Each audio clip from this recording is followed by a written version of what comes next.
मैं दिशा GT news में आपका हार्दिक स्वागत करती हूं। आचार्य महामंडलेश्वर के पद पर पट्टाभिषेक होने के बाद श्री 1008 कैलाश आनंद गिरी जी महाराज के प्रथम बार बरेली आगमन पर होटल ओबरॉय के वॉल रूम हॉल में प्रेस वार्ता का आयोजन किया गया। प्रेस वार्ता से पहले आचार्य महामंडलेश्वर का बरेली में जोर शोर से स्वागत हुआ। यही नहीं, कैलाश आनंद गिरी जी महाराज ने विभिन्न कार्यक्रमों में भी हिस्सा लिया तथा खेल कूद की एकल अभ्युदय योजना के कार्यक्रम में भी मुख्य अतिथि के तौर पर उपस्थित रहे। मुझे लगता है आधे % भी साधु संत नहीं है। एक हमारे पंथ के आचार्य हमारे योगी आदित्यनाथ जी के मेरे भाई हैं, मेरे मित्र भी हैं और हम दोनों आचार्य हैं। मैं निरंजनी का आचार्य हूँ और वो नाथ पंथ के आचार्य हैं। हम दोनों की परस्पर बहुत अच्छी संधि भी है। हम दोनों छोटे बड़े भाई हैं क्योंकि उम्र में मुझसे बड़े हैं वो। तो उनकी जो परंपरा रही वो सदैव धर्म के लिए लड़ता रहा वो परंपरा। जब दिग्विजय नाथ जी और अवैधनाथ जी, आदित्यनाथ जी नहीं रहे तब भी गुरु गोरखनाथ जी, मच्छिंद्र नाथ जी की समय से परंपरा लड़ती रही। इसलिए वह परंपरा के द्वारा धर्म का स्थापन करने के लिए वो राजनीति में अपना जो एक स्तंभ है उन्होंने स्थापित रखा था। तो मुझे लगता है आज भी कहीं % नहीं आती है साधु संतों की। महाराज जी, एक चीज़ जाना चाहिए, जो धार्मिक सामग्री बिकती है वो पे देवी देवताओं के फोटो होते हैं, सामग्री इस्तेमाल करते हैं, उसके बाद उसको कूड़ा कचरा में फेंक दिया। क्या लगता है उस पर प्रतिबंध लगना चाहिए, नहीं लगना चाहिए? बिल्कुल लगना चाहिए।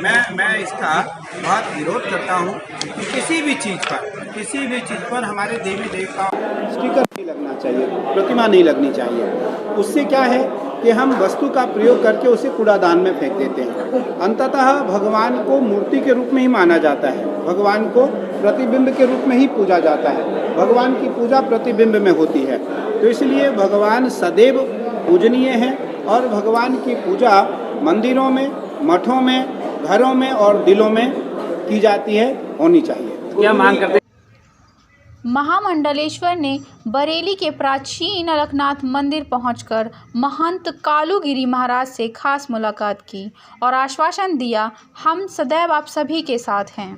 अयोध्या का निर्णय आया, आने वाले समय में हमें उम्मीद है कि ज्ञानवापी का भी निर्णय आएगा, हिंदुओं के पक्ष में आएगा। क्या लगता है? ज्ञानवापी का जो निर्णय है वो नंदी साक्षी है, किसी से साक्ष्य मांगने की आवश्यकता नहीं है। भगवान शिव के सामने नंदी होते हैं। नंदी यह दर्शा रहे हैं, नंदीश्वर प्रमथनाथ महेश्वराय मंदार पुष्प बहुपुष्प सुपूजिताय तस्मै मकाराय नमः शिवाय। नंदी बता रहे हैं कि महादेव अंदर हैं, महादेव अंदर हैं। इसलिए कोर्ट ने भी एक्सेप्ट किया है हमारी याचिका को। कोर्ट ने कहा इस याचिका में तथ्य है, तथ्य के अनुसार इस याचिका को खारिज नहीं किया जा सकता है। तो मुझे लगता है आज नहीं, थोड़े समय बाद कोर्ट का निर्णय सनातनियों के पक्ष में आएगा। सनातनियों को शांति का संदेश और शांति का समावेश अपने मन में, समाज में रखना चाहिए। कोर्ट के निर्णय की प्रतीक्षा करनी चाहिए। के बाद मथुरा का मुद्दा भी उठ रहा है लगातार। मथुरा में जिस तरीके से तो मथुरा में भी मांग चल रही है। मुझे लगता है कि अयोध्या, काशी और मथुरा, तीन का विवाद शुरू से है और तीनों का विवाद कोर्ट के द्वारा इसका निस्तारण होगा और तीनों हमारे हैं, हमें प्राप्त होंगे। जी गुरु जी, एक और है कि जैसे आपने अभी कहा कि योगी जी भी आप ही के साक्षात हैं, तो योगी जी तो राजनीति में आ गए या सीधे राजनीति में पब्लिक करे दीवान, तो आपको भी चुनाव लड़ने का कुछ? नहीं, हम तो एक अखाड़े के आचार्य हैं। अखाड़े के आचार्य हैं। 13 अखाड़ों में एक प्रमुख अखाड़ा है निरंजनी अखाड़ा। मैं उस अखाड़े का आचार्य हूँ। हमारे 7 लाखों नागा सन्यासी होते हैं। हमें उनको संदेश देना है, उनको धर्मोपदेश देना है। होटल ओबरॉय आनंद में प्रेस वार्ता में पत्रकारों के सवाल पर बोलते हुए उन्होंने कहा कि देश में सनातन धर्म की रक्षा करना एवं उसका प्रचार करना बहुत ज़रूरी है।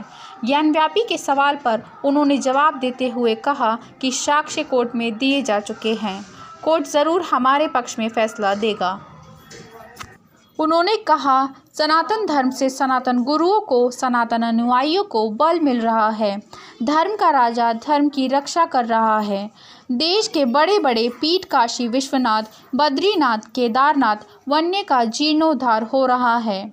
बरेली आगमन पर उन्होंने कहा कि बरेली नाथों की नगरी है। बरेली के 9 नाथ हैं, जिसके नाथ स्वयं भगवान शिव हैं। उन्हीं की मंगल कामना से आज मैं उच्च स्थान तक पहुंच पाया। एक सवाल का जवाब देते हुए उन्होंने कहा कि लगभग 6 साल बाद मैं बरेली आया हूं। इससे पहले 22 साल की उम्र में आया था और उसके बाद निरंजन पीठाधीश्वर होने के बाद 6 साल बाद जब मैं बरेली आया तो बरेली की रंगत देखकर दिल खुश हो गया। महामंडलेश्वर का कहना है, मैं बरेली को विश्व स्तर पर देखना चाहता हूं। बरेली से पुरुषोत्तम सैनी की रिपोर्ट। आप हमारे साथ बने रहिए और देखते रहिए GT न्यूज़, सच्चाई हर कीमत पर।